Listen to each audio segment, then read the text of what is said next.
Good morning. Welcome to Monday Morning Book Buzz. I'm Heather from the Bay County Public Library. I'm here today at Watson Bayou Waterfront Park in Millville.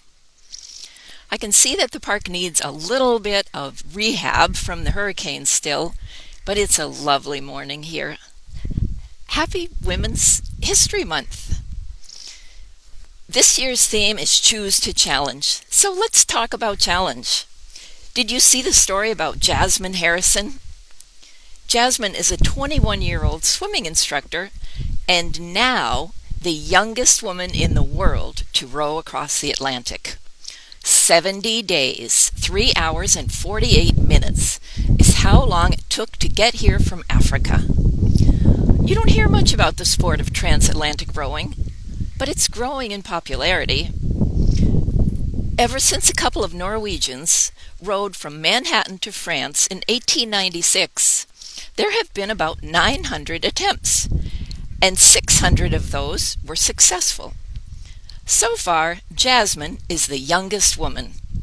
Fun fact, in the context of extreme challenges, while people have tried 900 times to row across the ocean in 124 years, 955 people tried to climb Mount Everest in 2019. Just that 1 year. I don't know about all of you, but I have had rowing across the Atlantic on my bucket list since I found out there was an Atlantic Ocean. So I was pretty excited to see Jasmine Harrison do it. I don't want to row across the Pacific. I want to sail to Polynesia on the Snark with Jack London. But that's really getting off the track. I'm reminded of this book that came out several years ago, but fixed itself in my brain as a possible action plan for later on. Down the Nile, Alone in a Fisherman's Skiff by Rosemary Mahoney. This was published in 2007. It's a fascinating story of another self-imposed challenge of major proportions. In 1998, Rosemary Mahoney chose to row a 120-mile stretch of the Nile River. No small feat in light of the serious restrictions on female behavior in Egypt, even at the turn of the 21st century. All the while, the rowing and thinking, Rosemary takes us on a nostalgia journey through the wonderland of Edwardian travel, the exquisite minuet of manners and marvelous safari costumery, an intimate retrospective of one woman's life, and the genuine adventure of a modern American woman navigating the gender rules and regulations of a bygone era.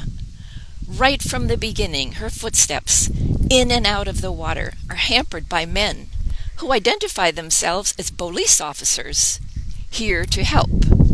In fact, to help her understand the errors of her way. It is, for example, in 1996, even illegal for a woman to buy a boat. Only men can buy boats. Good morning. The book is full of personal encounters with men and women along the Nile. Rosemary takes every opportunity to remind those she meets that her astonishingly bold behavior is not shocking, nor is it forbidden in many parts of the world. Many women in the world are allowed to row, to own boats, to travel alone, and dine alone, and even to speak aloud in mixed company. And this author is not afraid to say so out loud. The stories of now are interspersed with the travels of Gustave Flaubert and Florence Nightingale, both of whom wrote extensively of their visits to the Nile. It is as inviting to read as A Day on the River itself. A lovely book. Down the Nile by Rosemary Mahoney. And Rowing Down the Nile, of course, reminds me of Mary Pfeiffer's book, Women Rowing North, published in 2019. Navigating life's currents and flourishing as we age. Flourishing. I like that.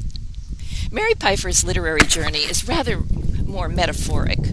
No actual oars are involved, but one is on a journey in life not unlike a river expedition of monumental proportions.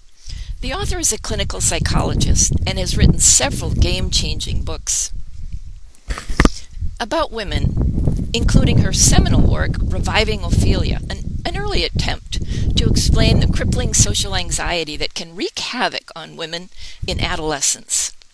Now she's focused on women in another transition, the journey into the later years. Sometimes this book, Rowing North, is a little over the top because, well, many of us can't afford to take a month off and row the Nile, or 3 months off to row the Atlantic, nor are we likely to find time to spend 2 weeks in a yurt with like-minded women contemplating the stars that guide our way from time's beginning. However, the stories are uplifting. One doesn't resent the fortunes of others, right? Particularly if they share the lessons freely. And the real story here is the power of resilience. Ultimately, this begins with our attitude. Whether we can follow the path of a goddess around the world, or only spend 3 minutes on Sunday stretched out on a yoga mat. What is most interesting here is Mary Pfeiffer's proposition that women today are becoming measurably happier with age.